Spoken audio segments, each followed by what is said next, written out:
an interesting topic with all of you, and that is obtaining zero oocytes at ovum pickup or empty follicle syndrome.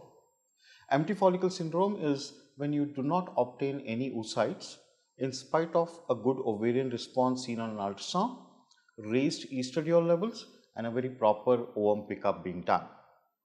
True or genuine empty follicle syndrome is no oocytes after measuring the trigger. You could have given a trigger of HCG alone, where you can measure the HCG levels 12 hours or 24 hours after the trigger, or you could have given a GnRH agonist trigger, wherein you measure the LH and progesterone levels after the trigger, and they should be beyond a certain cutoff. That is, the HCG level should be preferably beyond 100 or at least beyond 60, and the LH level should be beyond 15, and the progesterone level should be beyond 3 nanograms. Or you could, depending upon the trigger which you are given, you can decide what you want to measure. Many a times we will end up giving dual trigger. In spite of a dual trigger, you can measure these hormones, or measuring of trigger can be made routine in your practice. What is the cause of genuine empty follicle syndrome? You could have used low stimulation doses. Second, in some of the patient, there is delayed maturation of oocytes, that we generally do our pickups between 35 to 36 hours, but these patients could be maturing their oocytes later, maybe at 40-42 hours, and hence at this juncture, when you do a pickup at 35 hours, you will end up having an empty follicle syndrome. There could be a faulty OPU technique, which has taken a long time, it's been very bloody, or as you are entering the follicle, you are not generating a negative pressure, but there is a perineedle leak, etc. This could be dysfunctional folliculogenesis, which is seen in some women, and also some genetic mutations of zona pellucida 1 and zona pellucida 3 genes are observed, and this is a study published by Yang et al., and which can lead to having patients empty follicle syndrome, and these patients with genetic defects could have them very repeatedly.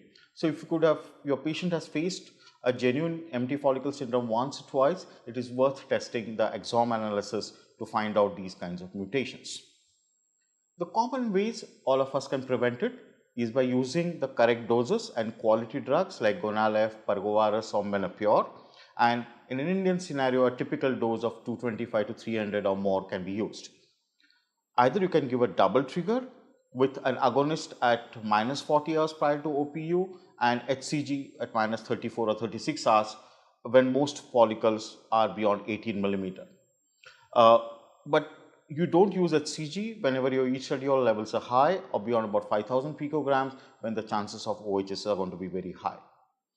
In a case you feel that whenever you are using a double trigger, especially that's at -40 and -36 hours, as a precautionary measure not to allow the follicles to rupture early before you do a pickup, I prefer using ibuprofen 600 milligram twice a day for following the trigger given, so that I can prevent an early rupture and I can do a proper pickup.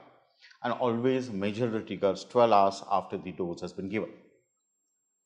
The question we want to address here is how to plan the next ovarian stimulation in IVF in women where the first retrieval has obtained you zero oocytes, and especially in women beyond 35 years when you have first pickup has given you zero oocytes. So there is this interesting article which has been published by Raula Orivito from Israel in 2021, and he talks about this article titled "Future Fertility in Patients with Zero Oocyte Yield in Their First IVF Attempt." And he says that the literature on this particular aspect is quite sparse, and most studies, large studies, may exclude women where you obtain zero oocytes, and intention to treat analysis may not be presented, and you really don't know how, in spite of using a particular protocol and particular materials and methods, how many women actually had no oocytes obtained. So they went through a study wherein about 2,876 first IVF attempts were screened, and 59 patients with zero oocytes were obtained. And they looked at the basal characteristics, and the mean BMI was 26, the maternal age was 38.7, that was the mean age, so all the women were beyond 35 years, plus or minus 4 years. mean basal FSH was 12 again. So this is particular study, we are not calling it empty follicle syndrome, we are calling it obtaining zero oocyte, because most of the women are beyond 35 years of age. And what they did in the next cycle was to use recombinant FSH. So either they used gonal-F, parvovirus, or a combination of gonal-F, menopure, or menopure alone.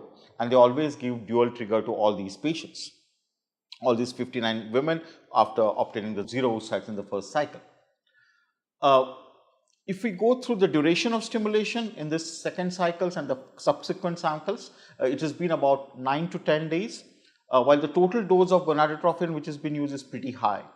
Like they have used doses going between 4,000 to 6,000 IU throughout the ovarian stimulation cycle. And they have screened these women for 10 subsequent cycles. Yes, 10 subsequent cycles. Now, this is only possible in a country like Israel, where the number of IVF cycles given to you are free of cost till the age of 45, or till you have 3 no embryo transfers, and till that time it's free. So probably Israel is the only place where such a study is possible. And they give it for about 10 subsequent cycles with a recombinant FSH stimulation and antagonist protocol. And what did they find? They found that they did not get a live birth rate beyond 5th cycle. So there was an increase in the cumulative live birth till about 5th cycle, and beyond 5th cycle it plateaued, and there was no increase in the live birth rate later on. And they did an analysis of the women who were pregnant and who were not pregnant, depending on the various parameters like the body mass index, the FSH dose, the endometrial thickness, the peak E2 achieved, the number of oocytes, mean fertilized oocytes, etc. And the statistically significant thing is only the mean oocyte number obtained at the OPU and mean top quality embryos. Obviously, only if a subsequent cycle obtains you an oocyte or an embryo, a success is possible. So they were the only determinants of getting success in subsequent cycles. Otherwise, the rest of the parameters like the E2 levels, the endometrial thickness, the response, anything that was not just statistically significant to the success. So what is the take-home message for all of us in these patients who have extremely poor reserve with zero oocytes in the first IVF attempt? Women should not undergo beyond 5 attempts of autologous IVF because your live birth rate doesn't increase at all. On the other hand, you should also be optimistic after zero oocytes in the first IVF cycle. And RFSH, menopure combination or parvovirus push of 450 IU or more can be given to get a proper success.